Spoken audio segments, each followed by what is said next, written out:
Hello डिंगला लोग, कैसे हो? आप सबका स्वागत है मेरी प्यारी सी चैनल फिजिक्सपीडिया पे। हमने फिजिक्स के सिलेबस का चैप्टर नंबर 1 स्टार्ट किया है, यूनिट्स एंड मेजरमेंट।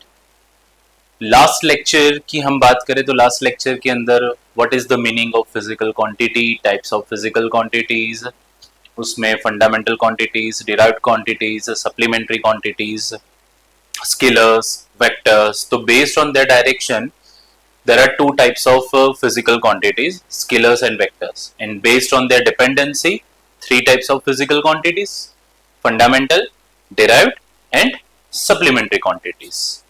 अब बात यह है कि फंडामेंटल क्वांटिटीज का मीनिंग क्या है, what is the meaning of fundamental quantity. So ऐसी क्वांटिटी जो दूसरी क्वांटिटीज के ऊपर डिपेंडेंट नहीं है फॉर द डेफिनेशन, उनकी खुद की डेफिनेशन के लिए वो दूसरे के ऊपर डिपेंडेंट नहीं है, उनका जो मैग्नीट्यूड है वो दूसरों के ऊपर डिपेंडेंट नहीं होता है, ऐसी क्वांटिटीज को हम फंडामेंटल क्वांटिटीज बोलते हैं। और डिराइव्ड क्वांटिटीज जिनको फंडामेंटल क्वांटिटीज से, वो जो 7 क्वांटिटीज है उससे मल्टीप्लाई और डिवाइड करके नई नई क्वांटिटीज हमने डिराइव करी है, तो वो है डिराइव्ड क्वांटिटीज। और सप्लीमेंट्री क्वांटिटीज वो सप्लीमेंट्री है, पीछे से उनकी जरूरत पड़ी कि भाई without supplementary quantities physics completely explain नहीं हो रहा है, तो इसलिए और दो क्वांटिटीज तो यहां इन्होंने ऐड किया है। उसमें एक है प्लेन एंगल और दूसरा है सॉलिड एंगल। प्लेन एंगल तो कि वो प्लेन में होता है, सॉलिड एंगल वो स्पेस में होता है। तो लास्ट लेक्चर हमारा यही अटका था कि प्लेन एंगल का एग्जैक्टली मीनिंग क्या है, मीनिंग ऑफ प्लेन एंगल। तो लास्ट लेक्चर में मैंने आपको ये प्लेन एंगल के बारे में एक्सप्लेन किया था सब कुछ, कि आर्क से कैसे सेंटर पे प्लेन एंगल बनता है, प्लेन एंगल का फॉर्मूला क्या है, आर्क लेंथ अपॉन रेडियस, ऐसा unit, what is the meaning of 1 radian, radian to degree conversion. तो वो यहां से हमें पता चला कि 2 pi radian equals to 360 degree, so 1 radian is equals to 180 upon pi degree, या 1 degree equals to pi upon 180 radian. तो बच्चा लोग आप ऐसे डिग्री टू रेडियन या रेडियन टू डिग्री आराम से कन्वर्ट कर सकते हो, तो उसमें कोई बड़ी बात नहीं है। अब बात ये है आज के लेक्चर में, तो आज के लेक्चर में पहले प्लेन एंगल से ही मैं कंटिन्यू कर रहा हूं, क्योंकि प्लेन एंगल जो है उसमें डिग्री और रेडियन के अलावा और भी उसके कुछ यूनिट्स है, जैसे कि आप यहां पे पढ़ पा रहे हो convergence two minutes and seconds. तो मिनट्स एंड सेकेंड्स नाम सुन के लग रहा है कि ये तो सर टाइम के यूनिट है, बट ऐसा नहीं है। ये प्लेन एंगल के यूनिट में भी यूज होता था, मतलब है उनके यूनिट्स, बट यूज होता था। अब सेकेंड्स या मिनट्स नाम सुन के हमें क्या लगता है, तो कि ये टाइम के यूनिट्स है। तो पहले के टाइम पे ये दोनों मिक्स हो गए थे, जो सेकेंड्स और मिनट्स है वो टाइम के लिए भी यूज होते थे और एंगल के लिए भी यूज होते थे, particularly for plane angle. But फिर उन्होंने इसको यहां से हटा दिया, बट क्वेश्चंस तो इसके ऊपर पूछे जाते हैं अभी भी, ऐसा कुछ भी नहीं है। तो आज के लेक्चर में हम प्लेन एंगल की ये दो यूनिट्स, सॉलिड एंगल, यूनिट्स क्या होता है, what are the meanings of units, unit के मीनिंग क्या है यूनिट, उसकी सिस्टम्स क्या है, यूनिट की प्रॉपर्टी क्या है, एंड सबसे इंपॉर्टेंट लास्ट में हम देखेंगे यूनिट कन्वर्जन्स, एक यूनिट से दूसरे यूनिट में हम कन्वर्ट कैसे होते हैं, and some numericals based on conversions of units. ठीक है, ओके। तो पहले देखो यहां पर आप ये इंस्ट्रूमेंट तो आपको पता ही है, यूज किया ही होगा 10th में आपने। इससे आप एंगल मेजर कर सकते हो, बट बेटा इससे जो एंगल मेजर होगा वो एंगल डिग्री में मेजर होता है। ठीक है, जैसे कि यहां पर देखो आप इस पॉइंट पे, ये जो लाइन है ये हॉरिजॉन्टल लाइन, ये आप अभी 0 डिग्री मान लो। ठीक है, ये 0 डिग्री है, उसके जस्ट ऊपर आपको ये दिख रही होगी लाइन, ये 1 डिग्री की लाइन है। तो इस 1 डिग्री की लाइन को मैं यहां पर सेंटर के साथ कनेक्ट कर रहा हूं, और इस पोर्शन को थोड़ा सा जूम इन करके दिखाता हूं। जैसे कि यहां पर ये horizontal line O to A, और ये एक लाइन यहां 1 डिग्री पे आ रही है, उसको थोड़ा सा जूम इन करके दिखाया, ये हो गया OB और A और B को हमने कनेक्ट कर दिया। तो बेटा यहां पर ये जो बन रहा है AB वो आर्क है। O2A radius, O2B is also radius. So at the center of the circle at point O, some angle subtended by this arc, and this angle is 1 degree.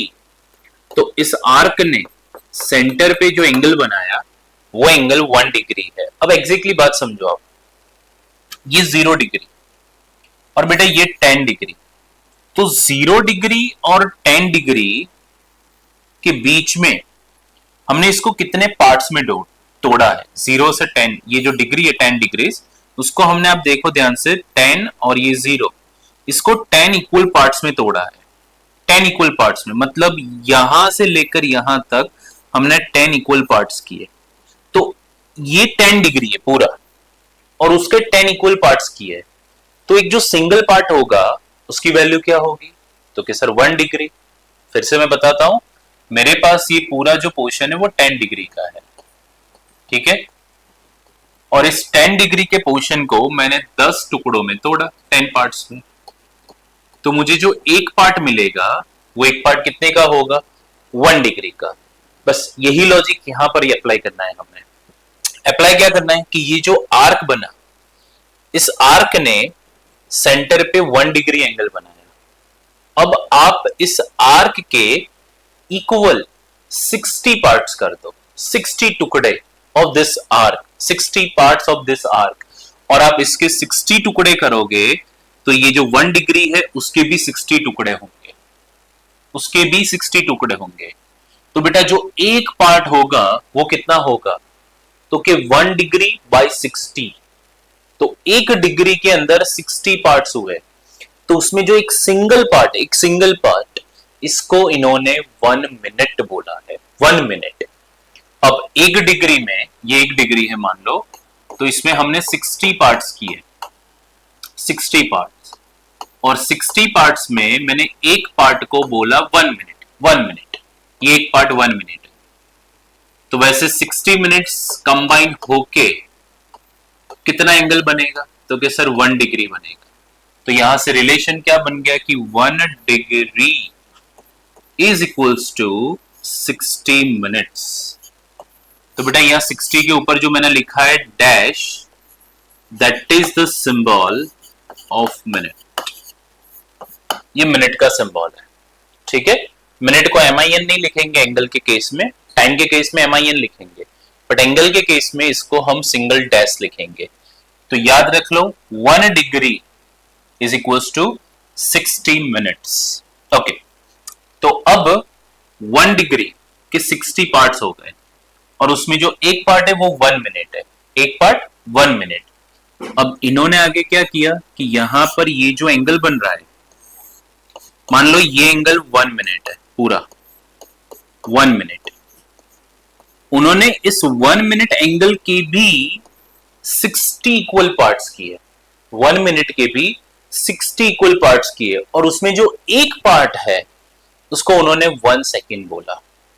इसका मतलब 1 सेकेंड जैसे 60 पार्ट्स कंबाइन होंगे तब 1 minute बनेगा। तो 1 minute और seconds में relation क्या हो गया? तो जब 1 मिनट के 60 टुकड़े होते हैं तो उसमें एक टुकड़ा 1 सेकेंड है, it means 1 minute equals to 60 seconds. तो यहां से हमें और एक नया रिलेशन मिला कि 1 minute dash means minutes equals to 60 seconds, और 60 के ऊपर आप ध्यान से देखो मैंने डबल डैश किया है, double dash means symbol of seconds, ठीक है बच्चा लोग, तो ये ध्यान में रखना थोड़ा। हाँ, तो ये रिलेशंस आपको याद रखने। अब कितने रिलेशंस हो गए देखो ध्यान से। एक रिलेशन हो गया 1 degree is equals to pi by 180 radian, और एक रिलेशन हो गया 1 degree equals to 60 minutes, and 1 minute equals to 60 seconds. So degree को तोड़ा तो मिनट मिला, मिनट को तोड़ा तो सेकंड्स मिला। तो डिग्री, मिनट और सेकंड्स में सबसे बड़ा यूनिट कौन सा है, लार्जर यूनिट, तो कि डिग्री। उससे छोटा तो कि मिनट, एंड देन उससे छोटा तो कि सेकंड्स। तो सबसे लार्जर बड़ा unit degree, smallest unit seconds. It is like time, 1 hour 60 minutes, 1 minute 60 seconds. तो वही केस यहां पर हो रहा है। सो बेटा 1 डिग्री इक्वल्स टू 60 मिनट्स, तो 1 degree equals to how many seconds. 1 degree में 60 मिनट है, तो 1 डिग्री में कितने सेकंड्स होंगे। तो 1 आवर में 60 मिनट्स, तो 1 आवर में 3600 सेकंड्स, 3600 सेकंड्स। तो यहां से आप यूनिवर्सल रूल या फॉर्मूला लिख सकते हो, 1 degree equals to 60 minutes equals to 3600 seconds. Okay, ये रिलेशन याद रखना।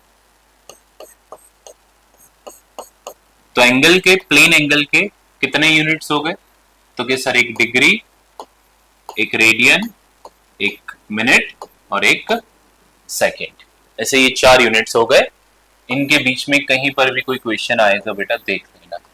आगे आएंगे कैलकुलेशन, हम जब क्वेश्चन प्रैक्टिस करेंगे तब कुछ क्वेश्चंस इसके ऊपर भी होंगे, तब देख लेंगे।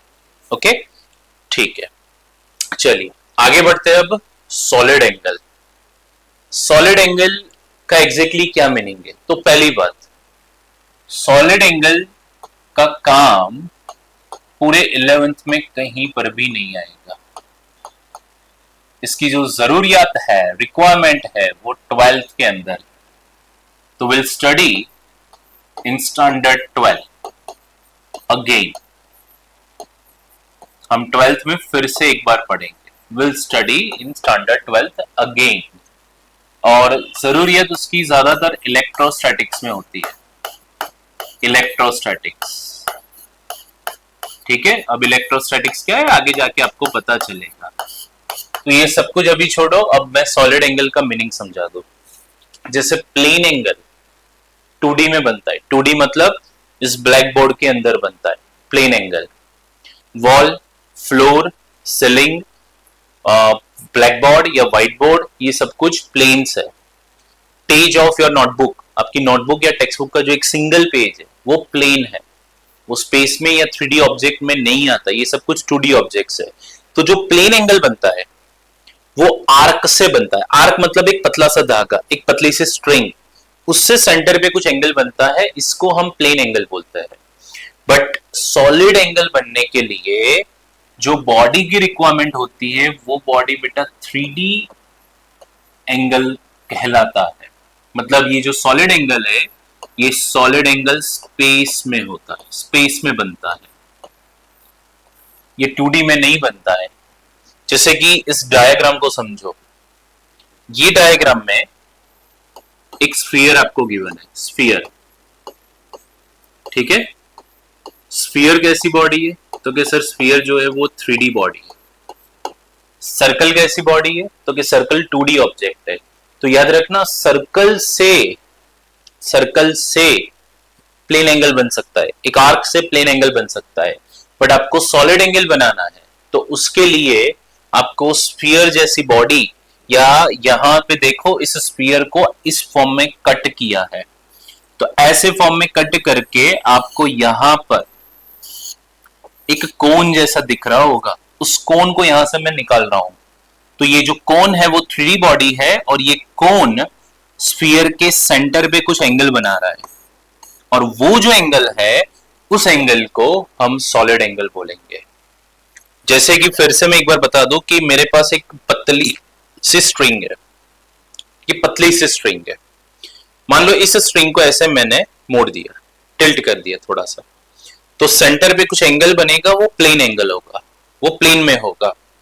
बट सॉलिड एंगल बनाने के लिए पूरी एक सरफेस चाहिए। जैसे कि मान लो मेरे पास ये एक सरफेस है, ठीक है, ये आर्क नहीं, ये पूरी एक सरफेस है, और इस सरफेस के यहां पर ये 4 कॉर्नर्स है। बेटा ये चारों कॉर्नर मिलके सेंटर पे यहां पर पूरा एक एंगल ऐसा बनाएंगे। फिर से इमेजिन करो, ये पूरी सरफेस प्लेन है ये, और इस प्लेन के चार कॉर्नर है, और ये चारों कॉर्नर को मैंने यहां इसके सेंटर पे जोड़ दिया, और ये चारों लाइंस के बीच में जो एंगल बनेगा वो एंगल है सॉलिड एंगल। थोड़ा इमेजिन कर पा रहे हो? वो प्लेन में नहीं बनता, वो स्पेस में बनता है। जिससे कि आप अपनी एक घर की वॉल या सीलिंग को इमेजिन करो। मान लो सीलिंग है, तो ये जो सीलिंग है वो स्क्वायर या रेक्टेंगल होगी, उसके चार कॉर्नर्स होंगे, तो उसके चारों कॉर्नर्स को आप इस रूम के सेंटर पे जोड़ दो, चारों कॉर्नर्स को, तो जो चार लाइंस के बीच में एक पूरा एंगल बनेगा वो है सॉलिड एंगल। तो सॉलिड एंगल स्पेस में बनता है, 3D में बनता है। और एक देखो, जैसे ये पूरा एक कोन इमेजिन करो, ये कोन मैंने ड्रॉ किया है 2D में, बोर्ड के अंदर ड्रॉ किया है, बट है ये 3D ऑब्जेक्ट पूरा।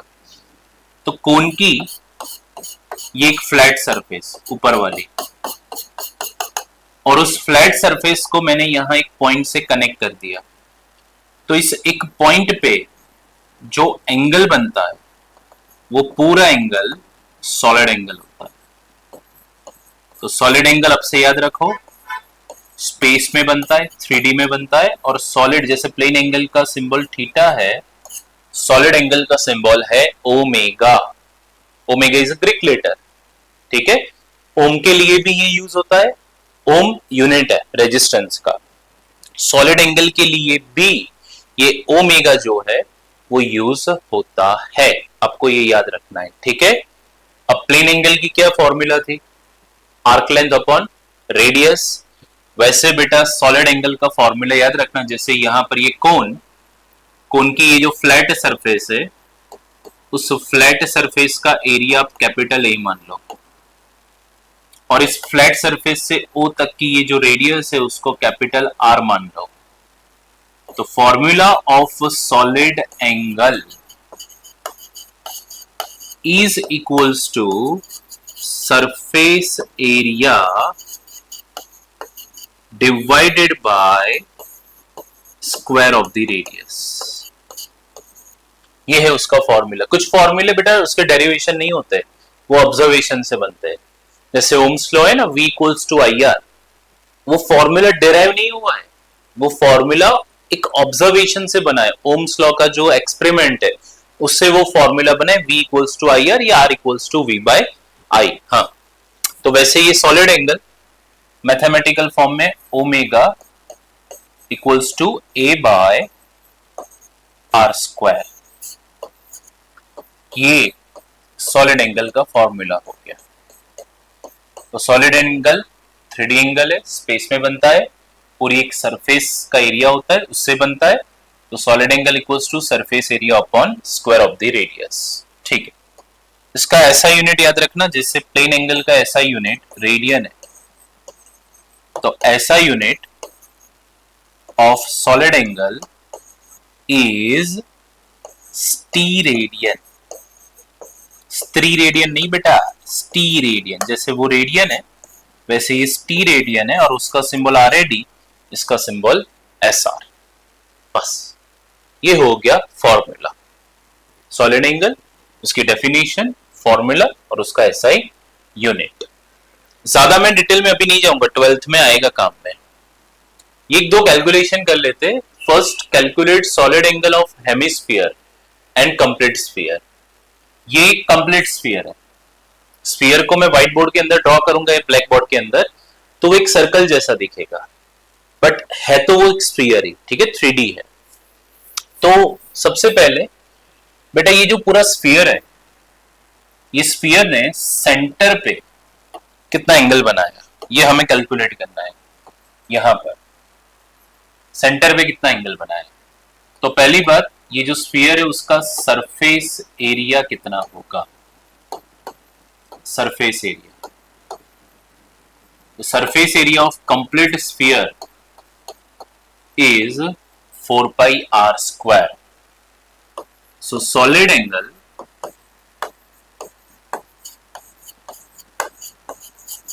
subtended at center is omega equals to surface area upon radius square. बेटा surface area 4 pi r square divided by r square cancel, so answer we get 4 pi s r. तो पूरे complete sphere से, जैसे complete circle से centre पे, complete circle से centre पे कितना प्लेन एंगल बनता है 2 पाई रेडियन, वैसे कंप्लीट स्फीयर से सेंटर पे कितना एंगल बनेगा 4 पाई टी रेडियन. ओके, ये याद रखना है. इसका डिग्री के साथ अभी कोई रिलेशन नहीं है, ये मान के चलो, जरूरत पड़ेगी मैं 12th में बता दूंगा. अब हेमिस्फीयर, एक पार्ट उसका कट कर दिया पूरा, ये उसका सेंटर है, ऊपर का पार्ट ही कट हो गया इसका, और ये जो हेमिस्फीयर है उसकी रेडियस आप कैपिटल आर मान लो. तो ये हेमिस्फीयर का सरफेस एरिया कितना होगा, half of the full sphere. Full sphere का 4 पाई आर स्क्वायर, तो हेमिस्फीयर का 2 pi r square. So solid angle subtended by hemisphere at the centre is 2 pi r square divided by r square cancel, answer we get 2 pi t radian. Okay, तो ये दो हो गई हमारी supplementary quantities. बच्चे लोग ये दोनों क्वांटिटीज को जब तक प्रॉपर समझ ना पाओ तब तक रिवाइंड कर करके देख लेना. जो भी मैंने वर्डिंग्स बोले हैं उसको ध्यान से सुन लेना, जो भी मैंने कैलकुलेशंस बताई ये देख लेना, क्योंकि एंगल के बिना फिजिक्स में नहीं चलेगा. आप पहले के फिजिक्स के जो फर्स्ट लेक्चर्स होंगे चैप्टर 1 के या चैप्टर 0 के, बेटा वो सारे के सारे लेक्चर्स सच बता रहा हूं बहुत इंपॉर्टेंट होंगे. आपको ऐसा लगेगा कि ये तो बेसिक बट बेसिक होके ही कब एडवांस हो जाएगा पता नहीं चलेगा. ये तो देखते रहो, ये मत करो 10th में तो ये आ गया है मुझे तो आता है, ये तो क्या बेसिक पढ़ा रहे. बेसिक नहीं है भाई, कब एडवांस हो जाएगा ना पता भी नहीं चलेगा. तो थोड़ा सा ध्यान से. ये दो एक्स्ट्रा टॉपिक्स थे, plane angle and solid angle. तो बेटा जब तक इसको समझ ना पाओ रिवाइंड कर करके देख लेना. यहां से सप्लीमेंट्री क्वांटिटीज हमारी स्टार्ट हुई है. तो अब फाइनली मैं आपको बता सकता हूं कि हमारा फिजिकल क्वांटिटीज का जो नॉलेज है वो अब कंप्लीट हुआ है, पूरा कंप्लीट हो गया है फिजिकल क्वांटिटीज का नॉलेज. अब नेक्स्ट टॉपिक में हम जा रहे हैं, ये भी इतना ही इंपॉर्टेंट है, सब इंपॉर्टेंट ही है, जो इंपॉर्टेंट है वही पढ़ा रहे हैं भाई, वही सिलेबस में है, ज्यादा तो कुछ दिया नहीं है. नेक्स्ट है यूनिट. अब यूनिट नाम सुन के आपको किसकी याद आएगी? यूनिट नाम सुन के तो कि सर जब से लेक्चर आपने स्टार्ट किया है हमें तो किसी की याद ही नहीं आ रही है. तो हमें कहां किसी की याद आएगी यूनिट नाम सुन के? सोचो थोड़ा सा, क्यों याद नहीं आएगा?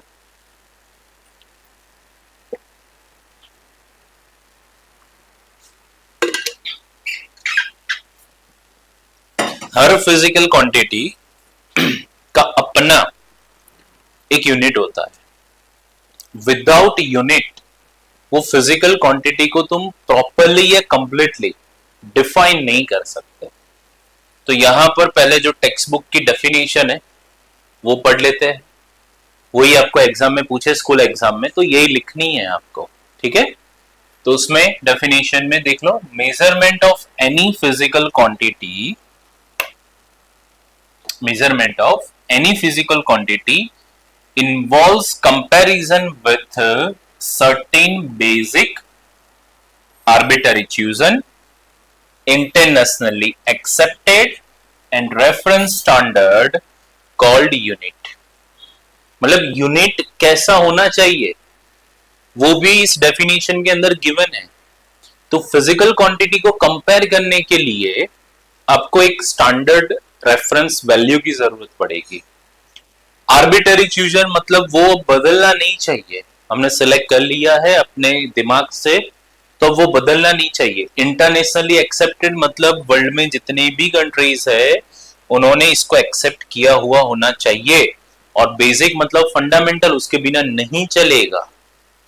तो यूनिट कैसा होना चाहिए, और हम फिजिकल क्वांटिटी को मेजर करके किसके साथ कंपेयर करेंगे, वो है हमारा यूनिट। या उसकी दूसरी डेफिनेशन है standard reference value of any physical quantity is called unit. Her physical quantity की एक रेफरेंस और एक स्टैंडर्ड रेफरेंस वैल्यू होती है। वो जो स्टैंडर्ड रेफरेंस वैल्यू है उसको हम यूनिट बोलते हैं। ओके, इसको समझाता हूं मैं। जैसे कि मास, अब बेटा मास जो है वो मैंने बोला कि बॉडी एक ऑब्जेक्ट है, उसका मास 45 है।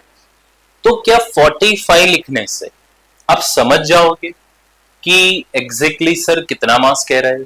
पीछे में कुछ नहीं लिख रहा हूं, मैंने सिर्फ लिखा 45, पीछे कुछ लिखा ही नहीं है। तो क्या उससे आपको अंदाजा लगेगा कि मास कितना होगा? भारी होगा, हल्का होगा, बहुत हैवी होगा? नहीं समझ पाओगे आप। तो यहां पर 45 के बाद कुछ लिखना पड़ेगा, और 45 के बाद मैं लिखूं केजी, 45 के बाद मैं लिखूं ग्राम, 45 के बाद मैं लिखूं मिलीग्राम, mg, ग्राम, मिलीग्राम। तो अब अंदाजा लगेगा कि हाँ सर 45 केजी थोड़ा ज्यादा वेट है, इतना भी खतरनाक नहीं है, थोड़ा ज्यादा वेट है। 45 ग्राम तो कि सर ये तो हल्का है, एकदम हल्का है, आराम से हम उचक लेंगे, लिफ्ट कर लेंगे। 45 मिलीग्राम शायद ये हाथ में भी ना आए, है ऑब्जेक्ट है, उसका मास भी है, गोल्ड का इतना सा छोटा सा टुकड़ा, छोटा सा एकदम, तो वो मिलीग्राम में हो सकता है। तो यूनिट, ये जो पीछे लिखे ना बेटा, ये यूनिट है, और ये यूनिट आपको कहीं ना कहीं फिजिकल क्वांटिटी के मैग्नीट्यूड के बारे में इंफॉर्म करता है। इफ मैं सब में सिर्फ 45 लिखो, कोई भी हो, मेरा मास 45, एक ये मार्कर का मास 45, गोल्ड का इतना सा टुकड़ा 45, तो क्या 45 से अंदाजा लगेगा किसका मास ज्यादा है किसका मास कम है? नहीं लगेगा, इम्पॉसिबल है। तो ये सब में 45 है, बट फिर भी सबका जो यूनिट है बेटा वो सेम नहीं है, सबका जो मैग्नीट्यूड है वो सेम नहीं है। कैसे पता चला? उनके यूनिट से। तो ये काम है यूनिट का।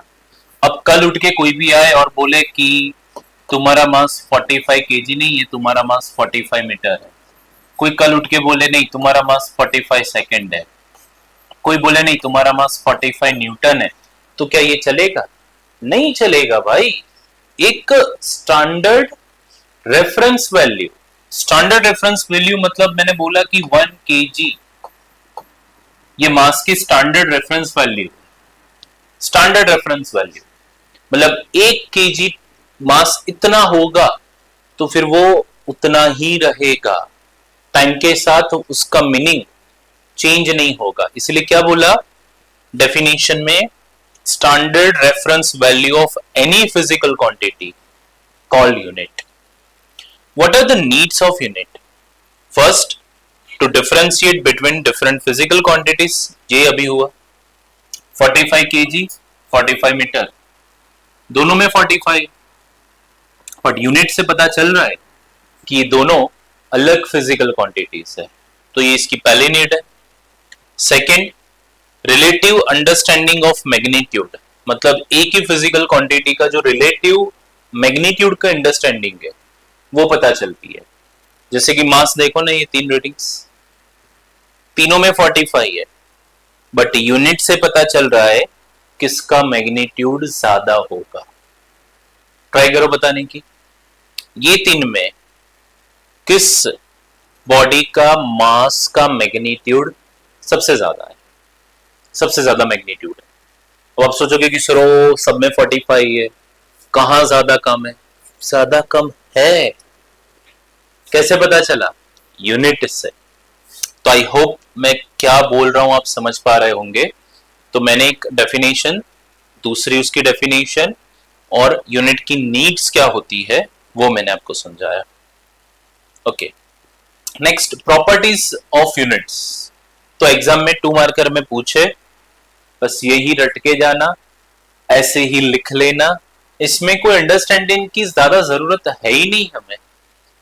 कैसा होना चाहिए यूनिट, मतलब एक टीचर कैसा होना चाहिए, तो कि ऐसा जो बच्चों को समझ पाए, बच्चों को अच्छे से समझा पाए, वो जो बोल रहा है वो बच्चे समझ पाए, बच्चों के साथ थोड़ा सा घुल मिल के रहे। ये कुछ क्वालिटी होती है ना टीचर की, कि ये क्वालिटी होनी चाहिए टीचर के अंदर। तो वैसे यूनिट कैसा होना चाहिए, तो उसमें first, unit should be of some suitable size. मतलब 1 kg मैंने डिसाइड किया कि कॉपर का ये ब्लॉक है, इसका मास, इतने ब्लॉक का मास 1 kg होगा, तो एक प्रॉपर साइज होनी चाहिए। कल आके कोई भी बोले इतना बड़ा पत्थर लेके आए और बोले कि ये इसका मास 1 kg है, ऐसा नहीं चलेगा। फिक्स हो गया है, बदल नहीं सकते। The unit must be well defined, उसकी डेफिनेशन लोग भी समझ पाए और साइंटिस्ट एक्सप्लेन करके वो खुद समझ पाए, ऐसी होनी चाहिए। The unit should be easily reproducible and it should not change with the place. तुम उसको इजीली रिप्रोड्यूस कर सकते हो, जैसे कि कॉपर का ब्लॉक, ऐसा ब्लॉक 1 kg है, तो मैं दूसरे कंट्री में भी ऐसा ब्लॉक प्रोड्यूस कर सकूं, ऐसी यूनिट होनी चाहिए। तो easily reproducible. The unit must be easily comparable experimentally with similar physical quantities. तुम उसको दूसरे यूनिट के साथ इजीली कंपेयर कर सकते हो। The unit must not change with the time, उसका मीनिंग, उसका साइज ये टाइम के साथ बदलना नहीं चाहिए। And last point, the unit should not change with physical conditions like temperature और प्रेशर। मतलब टेम्परेचर बढ़ के ये ऑब्जेक्ट जो मैंने डिसाइड किया ये मेल्ट हो गया, खत्म, यूनिट ही खत्म हो गया, तो ऐसा यूनिट नहीं होना चाहिए। तो ज्यादा इसको बेटा आपको नहीं समझने की जरूरत है, बस याद रखो कि इतनी प्रॉपर्टी है और यूनिट जो है वो ऐसा होना चाहिए। टीचर कैसा होना चाहिए ये उसकी कुछ कैरेक्टरिस्टिक्स है, वैसे यूनिट कैसा होना चाहिए तो उसकी ये कुछ कैरेक्टरिस्टिक्स है, जिसको आपको एज इट इज जैसे मैंने लिखा है वैसे नोटबुक में नोट कर लेना और एग्जाम में वैसे ही लिख लेना। Okay, next, units of physical quantity on dependency. 2 categories, fundamental and derived. Supplementary भी है, बट सप्लीमेंट्री के यूनिट्स हो गए, अलग ही है, रेडियन एंड स्टीरेडियन बता दिए मैंने। अभी पहले फंडामेंटल की बात कर ले। कितनी फंडामेंटल क्वांटिटीज है टोटल? देयर आर 7 क्वांटिटीज और ये इनके नाम है। यहां मैं इनके यूनिट्स लिखूंगा। अब हर क्वांटिटी का अपना यूनिट है, बट अभी आपने एक नाम सुना होगा एसआई यूनिट, एसआई सिस्टम। इसमें मैं अभी यूनिट्स लिखूंगा, आगे जाके बताऊंगा सीजीएस भी होता है, एमकेएस भी होता है, एफपीएस भी होता है, एसआई भी होता है, बट अभी एसआई में लिखूंगा। Mass KG, length metre, time second, current ampere, temperature kelvin, amount of substance mole, luminous intensity candela, CD, candela, okay, CD. तो ये इनके यूनिट्स है, ये फिजिकल क्वांटिटी के नाम है और ये इनके यूनिट्स है। Mass kilogram, length metre, time second, current ampere, temperature kelvin, amount of substance mole and luminous intensity CD candela. Okay, चलो कुछ डिराइव्ड क्वांटिटीज उनके भी यूनिट्स देख लेते हैं हम। देखो, फर्स्ट स्पीड या वेलोसिटी, यहां उसका यूनिट मीटर पर सेकंड। कैसे बनता है बताऊंगा मैं अभी। Acceleration metre per second square, area metre square, volume metre cube, density KG per metre cube, linear momentum KG into metre per second, force newton. KG में भी होता है बट अभी मैंने न्यूटन लिखा। तो ये कुछ physical quantities with their units and derived quantities, उनके भी ये यूनिट्स। ओके, बस ये तो सिंबॉलिकल फॉर्म में। केजी ये length metre, time watch draw किए सेकेंड, इलेक्ट्रिक व्हीकल का या चार्जिंग का सिंबल है एम्पियर, थर्मोमीटर की स्केल का सिंबल है केल्विन, अमाउंट ऑफ सब्सटेंस का सिंबल है मोल, ल्यूमिनस इंटेंसिटी बल्ब का सिंबल है कैंडेला। ओके, अब मैंने बोला ना फिजिकल क्वांटिटी, और ये सिस्टम के नाम है एफपीएस। ये ब्रिटिश इंजीनियरिंग सिस्टम थी, सीजीएस ये गॉसियन सिस्टम थी, और एमकेएस बेटा ये बहुत सालों पहले इंडिया में यूज होती थी।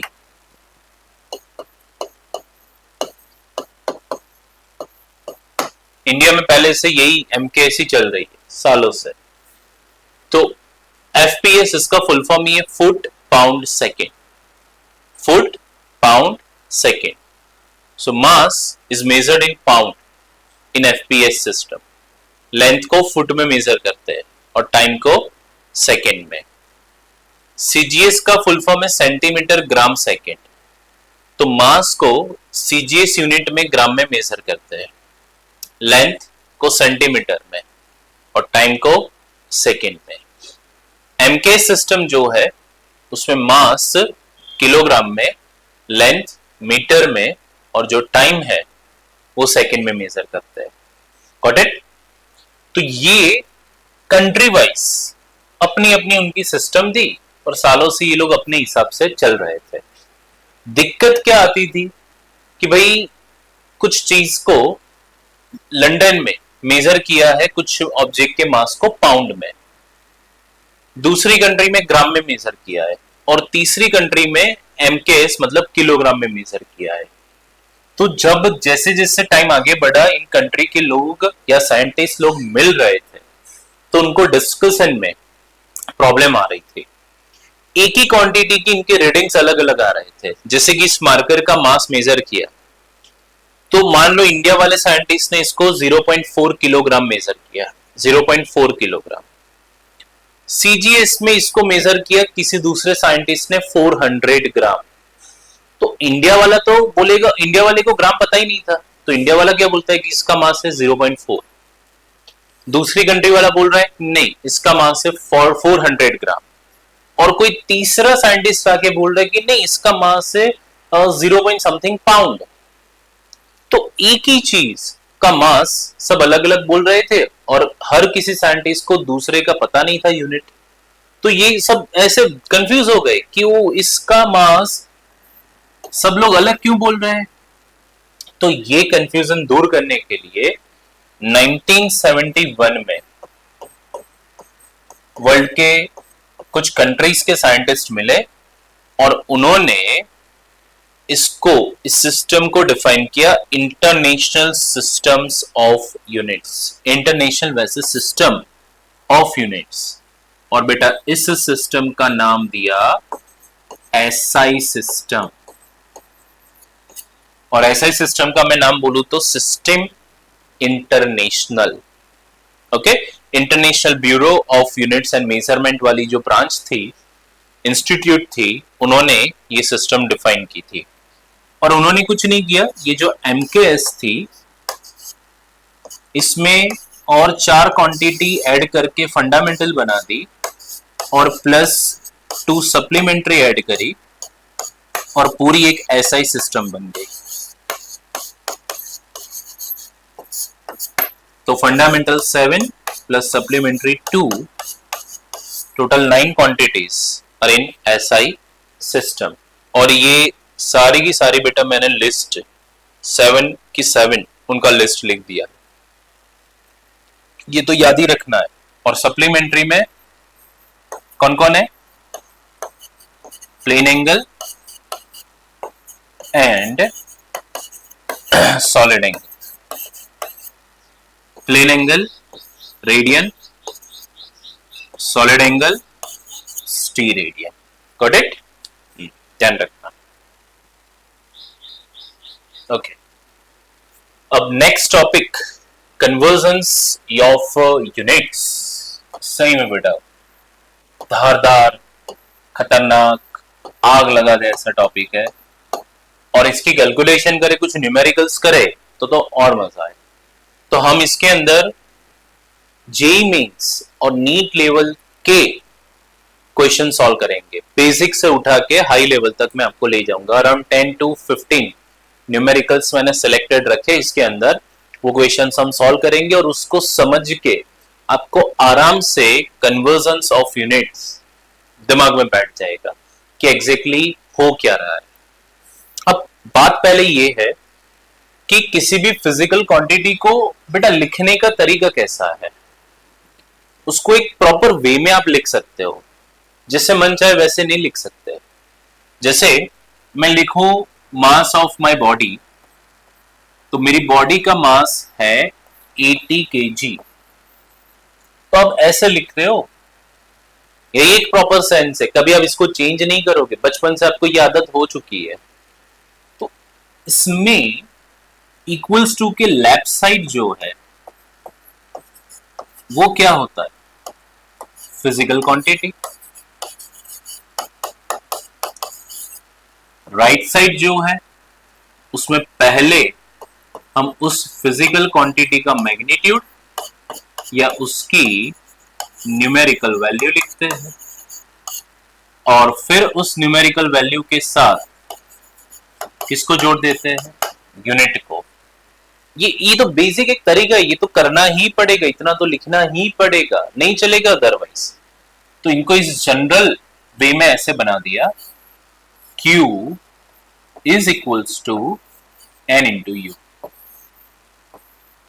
क्वांटिटी को लिखने का ये तरीका हो गया। अब इसमें Q क्या है? तो Q इज वही फिजिकल क्वांटिटी,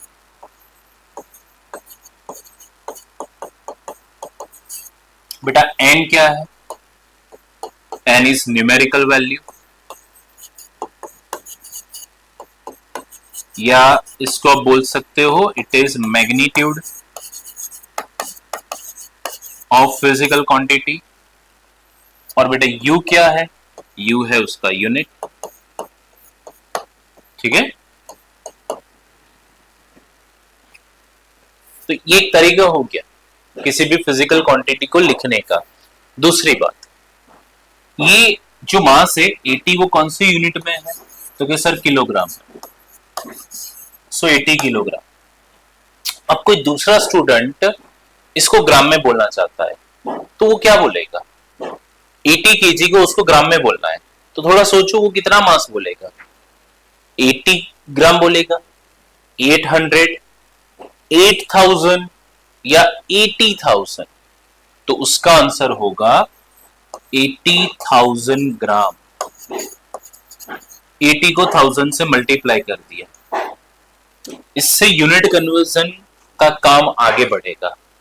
देखो ध्यान से, ये जो मैंने लिखा है इसमें ये 80, ये एक न्यूमेरिकल वैल्यू है, बट उसके साथ यूनिट कौन सा है? केजी, तो ये एक यूनिट है U1 इक्वल्स टू, यहां जो 80,000 और ग्राम है, इसमें ये 80,000 ये न्यूमेरिकल वैल्यू है N2, और ग्राम है वो उसका दूसरा यूनिट है।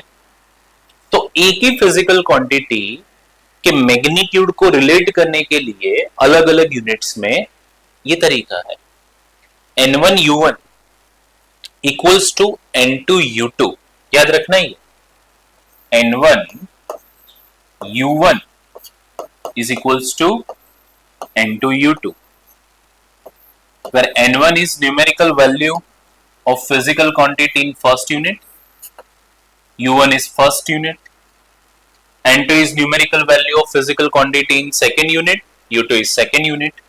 So in general, N into U is constant और n into u equals to constant का क्या मतलब निकलता है कि n equals to constant by u. It means n is inversely proportional to u. Unit जितना बड़ा होगा उतनी उसकी न्यूमेरिकल वैल्यू छोटी होगी और यूनिट छोटा होगा तो न्यूमेरिकल वैल्यू बड़ी होगी. ये याद रखना, उसका रिजल्ट यही मिल रहा है. Kilogram is the bigger unit and gram is the smaller unit. तो किलोग्राम बड़ा यूनिट है तो किलोग्राम के साथ जो ये न्यूमेरिकल वैल्यू है वो देखो 80 है. ग्राम छोटा यूनिट है तो उसके साथ जो न्यूमेरिकल वैल्यू है वो बड़ी है 80,000. ओके, तो आप ऐसे कन्वर्जन एक यूनिट से दूसरे यूनिट में कर सकते हो. कुछ रिलेशन है जो आपको याद रखने हैं. 1 kg इक्वल्स टू 1000 ग्राम. मतलब जहां केजी देखते हो आप वहां 1000 ग्राम लिख सकते हो, या जहां ग्राम देखोगे वहां आप 1/1000 केजी लिख सकते हो. ठीक है, नीचे ले गया मैं. दूसरा relation 1 metre equals to 100 centimetre. So 1 centimetre is equals to 1/100 metre. और टाइम का अच्छा है, कोई भी सिस्टम हो, एसआई हो कि सीजीएस हो कि एमकेएस हो, हर सिस्टम में टाइम किस यूनिट में मेजर होता है. तो क्या सर वो तो फिक्स है, उसका सेकेंड में ही मेजर होता है. तो कन्वर्जन्स ऑफ यूनिट्स में इतना कंसेप्ट आप याद में रखना. ठीक है, ओके. अब इसके ऊपर की कुछ न्यूमेरिकल्स देखते हैं हम.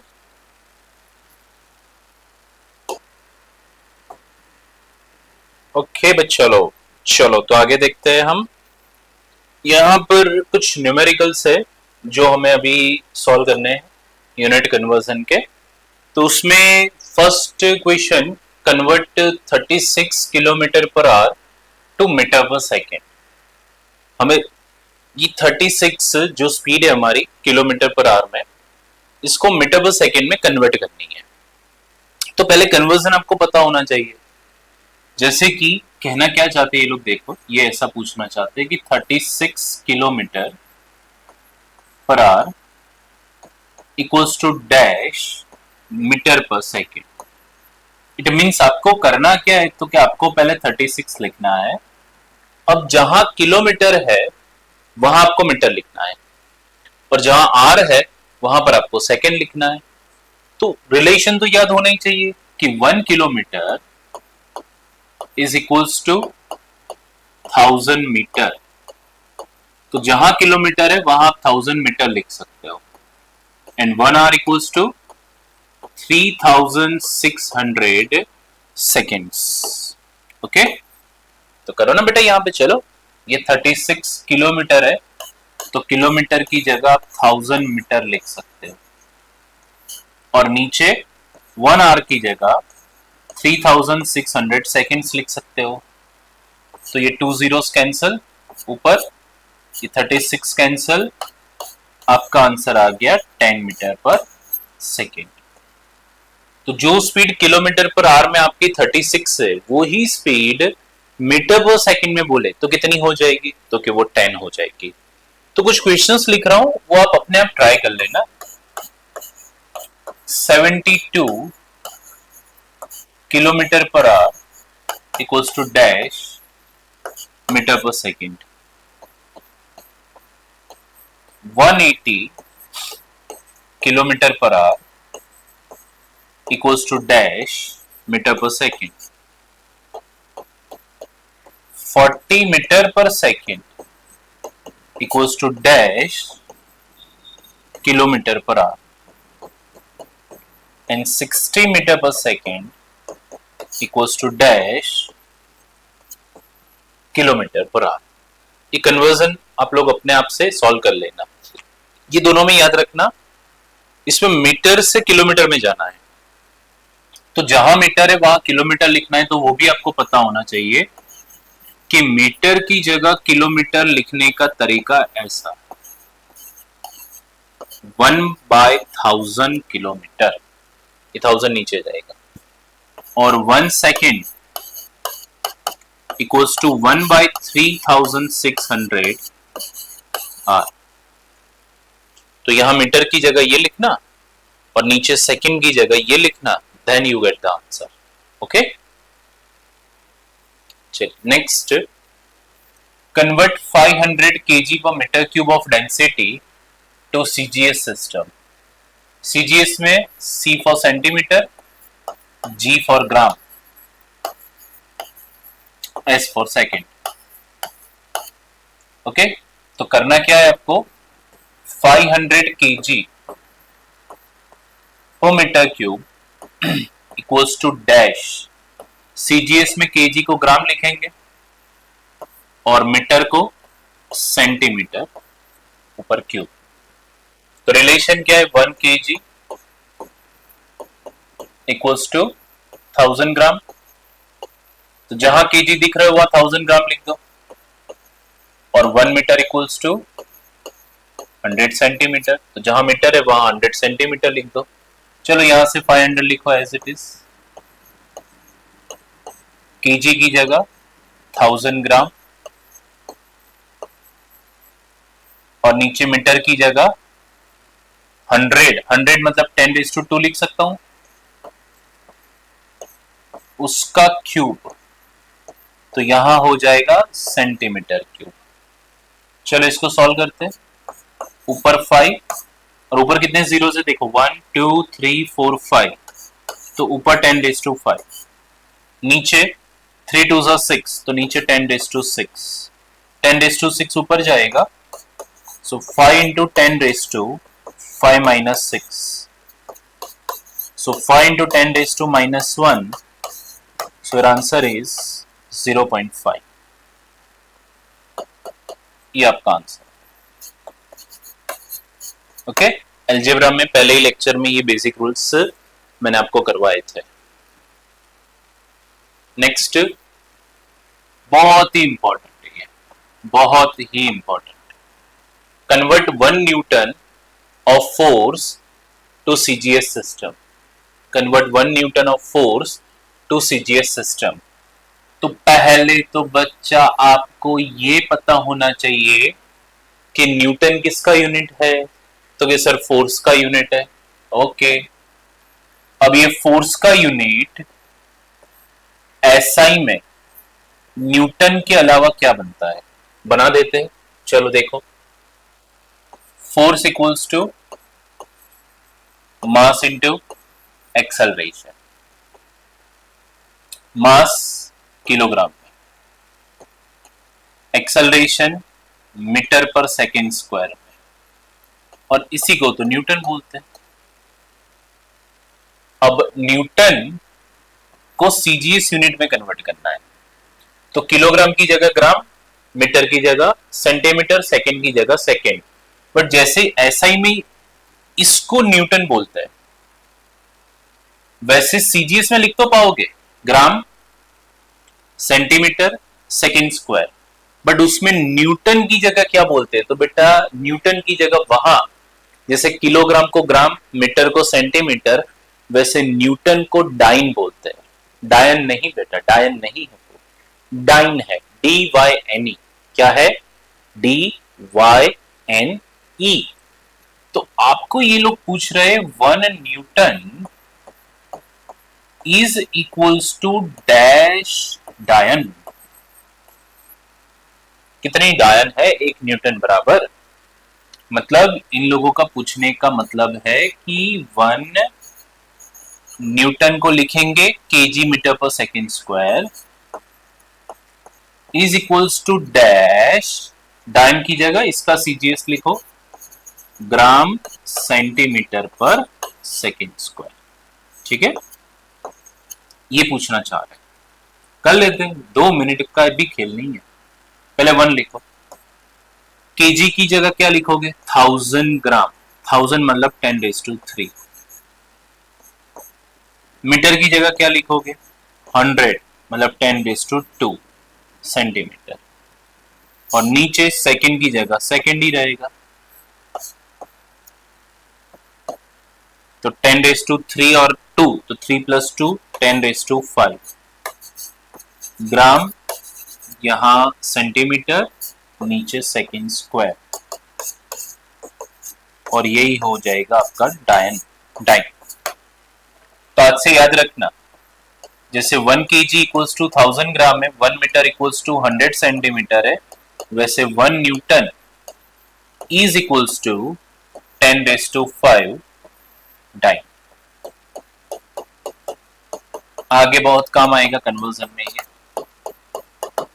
ओके, इफ एक बार में नहीं समझ पा रहे हो तो आप रिवाइंड करके इसको दूसरी एक बार देख लेना कि मैंने क्या बोला है हर पॉइंट पे। नेक्स्ट वैसा ही कुछ है, convert 1 joule of work to CGS system. मतलब जूल जो है वो वर्क का ऐसा यूनिट है, और आगे आएगा अभी अर्ग आएगा, अर्ग ERG, वो वर्क का सीजीएस यूनिट है। तो जूल कौन सा यूनिट है?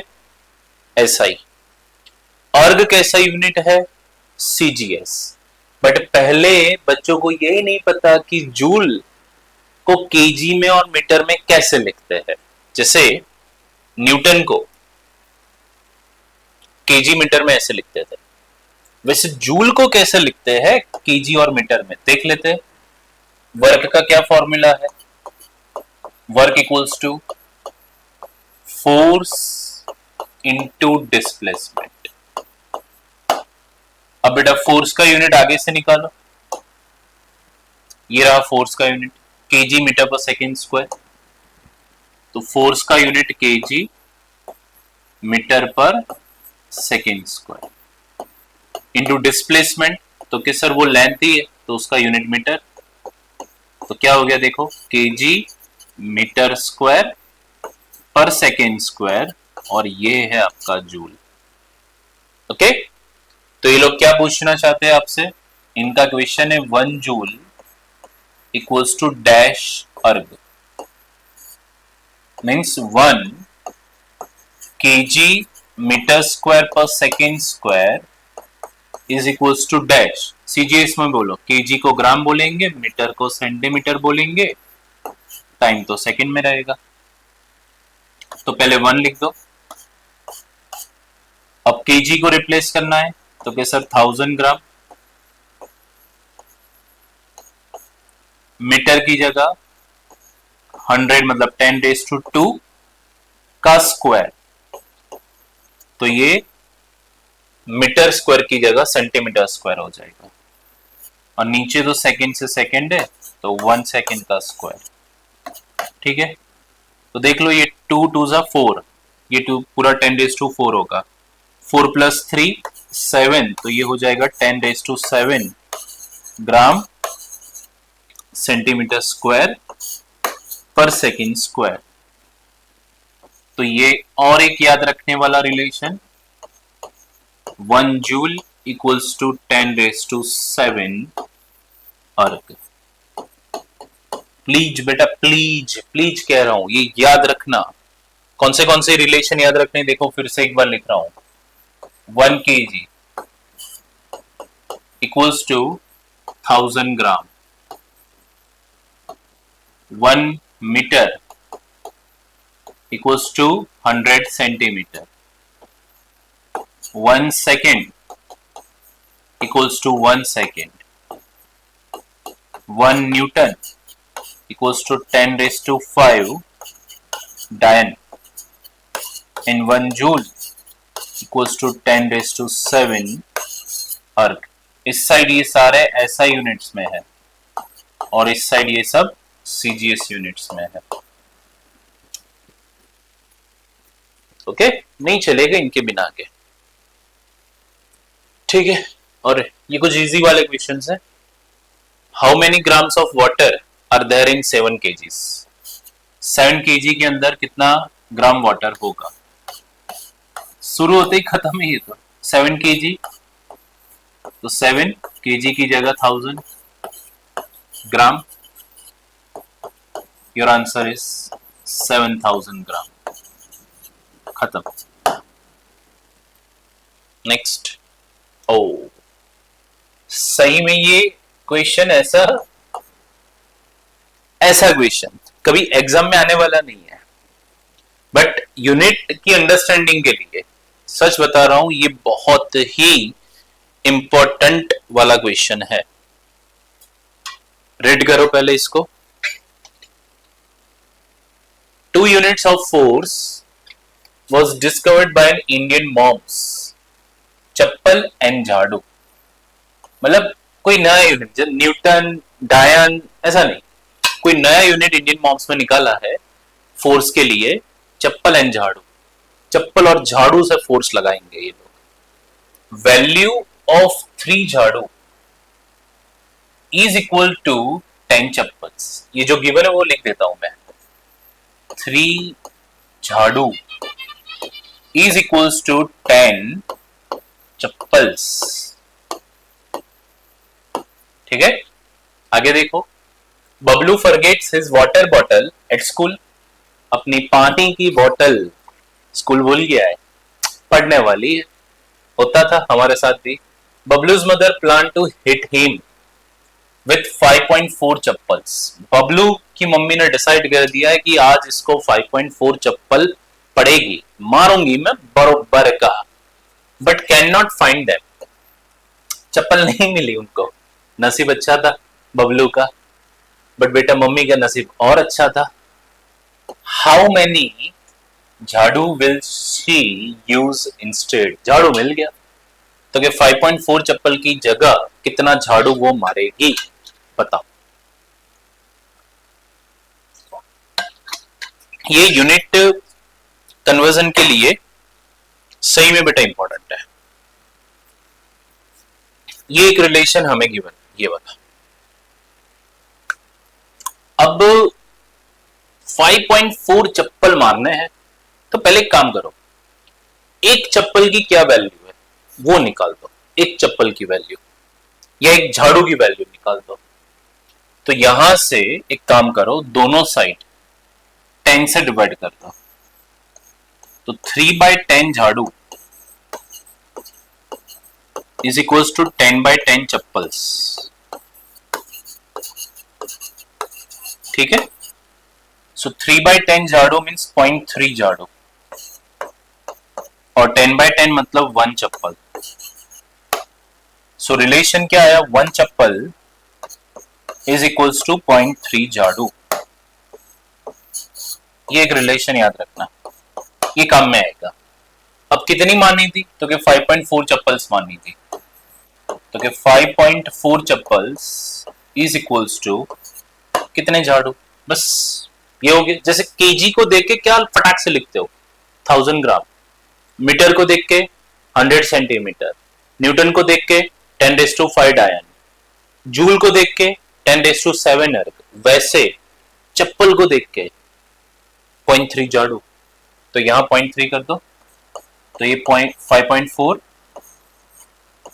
इंटू 0.3, तो 5.4 इंटू 0.3 कितना होगा। तो आप 5.4 इंटू 3 करके देख लो, 5.4 इंटू 3 करके देख लो, तो 15.4, 15.8, 16.2, मतलब 1.62 झाड़ू। तो 5.4 चप्पल तो नहीं है, झाड़ू से मानना है, तो 1.62 झाड़ू से मारेंगे तो उनको सेटिस्फेक्शन मिलेगा कि आज बबलू को धोया, थोड़ी मजा आएगी। Okay, next. A car is moving with 72 kmph, 72 km/h. What will be its speed in meter per second? If 5 meter per second is equal to 18 km/h. ये जो डेटा गिवन है इससे ही सॉल्व करना है। आपको बोला है 72 km/h equals to dash metre per second. ठीक है, डेटा क्या गिवन है कि 5 metre per second equals to 18 kilometre per hour. तो 18 kilometre per hour equals to 5 metre per second. अब दोनों साइड 18 से डिवाइड कर दो, 18 से, तो यहाँ 18 by 18 1 kilometre per hour equals to 5 by 18 metre per second. मतलब जहां केजी देख के 1000 लिखते हो वैसे किलोमीटर पर आवर देख के 5 बाई 18 मीटर पर सेकेंड लिखोगे आप, ठीक है। अब से तो 72 एज इट इज, और किलोमीटर पर आवर देख के सीधा 5 बाई 18 मीटर पर सेकेंड, तो यहाँ 5 बाई 18 मीटर पर सेकेंड। 18 4 जा 72 एंड 5 4 जा 20 मीटर पर सेकेंड। यह आएगा आपका answer. Okay, next, diameter of stadium. पूरा एक स्टेडियम है, उसका ये जो डायमीटर है ये 66 फीट है। 66 feet. What is the length of stadium in metres? और 1 metre equals to 3.3 feet given है। 1 मीटर इक्वल्स टू 3.3 फीट। तो बेटा 1 feet equals to 1 by 3.3 metre लिख सकते हैं? तो क्या हाँ सर, क्यों नहीं, काम आएगा। ओके, अब लेंथ ऑफ द स्टेडियम कितनी होगी? इफ डायमीटर 66 है तो रेडियस ऑफ स्टेडियम क्या होगा? 33। तो रेडियस 33, मुझे तो लेंथ मतलब ये सरकमफ्रेंस निकालना है, और circumference of the circle 2 pi r. तो यहां 2 पाई एज इट इज, और रेडियस कितनी है? 33 फीट। 33 टू ज़ा 66 pi, but this answer is in feet.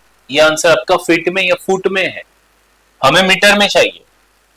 तो एक फीट को आप क्या लिख सकते हो? जैसे 1 केजी देख के 1000 ग्राम लिखते हो, वैसे फीट देख के क्या लिखोगे?